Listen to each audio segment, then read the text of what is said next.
દર્શક મિત્રો, એક ભારત ન્યૂઝ મીડિયામાં આપનું હાર્દિક સ્વાગત છે। ગીર ગઢડામાં 6,93,000નો વિદેશી દારૂ ઝડપાયો, એકની ધરપકડ અને એક ફરાર।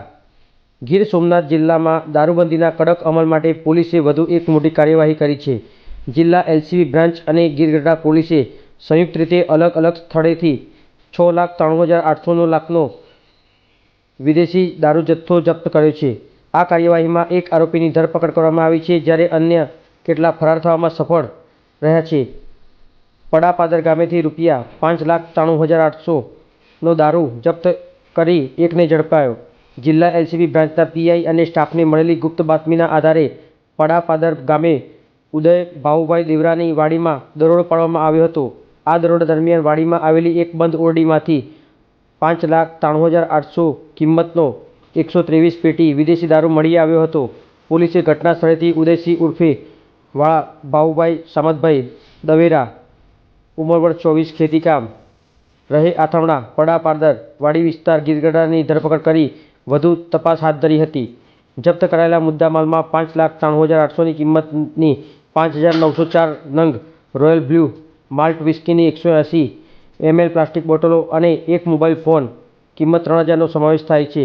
પડાપાદર ગામની સીમમાંથી 1,04,000નો દારૂ મળ્યો, આરોપી ફરાર। બીજી તરફ ગીર ગઢડા તાલુકા પોલીસના ડી સ્ટાફે પીઆઈ યુ.બી. રાવલ અને પીએસઆઈ વી.એન. મોરવાડિયાના નેતૃત્વમાં પડાપાદર ગામની સીમમાં રાહુલ ભીમા ગોહિલની જમીન પર દરોડો પાડ્યો હતો। ત્યાંથી 1,04,000ની કિંમતનો 1,004 નંગ 180 ml પ્લાસ્ટિક બોટલ વિદેશી દારૂ મળી આવ્યો હતો।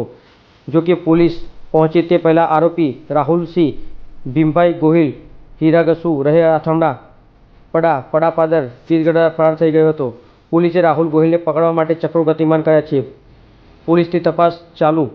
મુખ્ય સૂત્રધારની શોધખોળ। ઉલ્લેખનીય છે કે આ કાર્યવાહી તાજેતરમાં સ્ટેટ મોનિટરિંગ સેલે બેડિયા ગામમાંથી 41 લાખનો વિદેશી દારૂ પકડ્યા બાદ કરવામાં આવી છે। ગીર સોમનાથ જિલ્લામાં દારૂબંધીના કડક અમલ માટે પોલીસ સતત પ્રયત્નશીલ છે। પોલીસ આ દારૂનો જથ્થો ક્યાંથી આવ્યો હતો અને આ સમગ્ર નેટવર્કનો મુખ્ય સૂત્રધાર કોણ છે તેની ઊંડાણપૂર્વક તપાસ કરી રહી છે। આ દરોડાઓ દારૂની હેરાફેરી કરતા તત્વોમાં ફફડાટ વ્યાપી ગયો છે।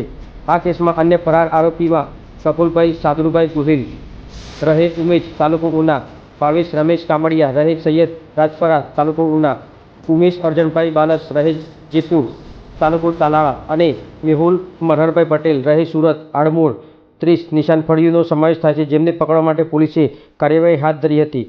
રિપોર્ટર ધર્મેશ ચાવડા।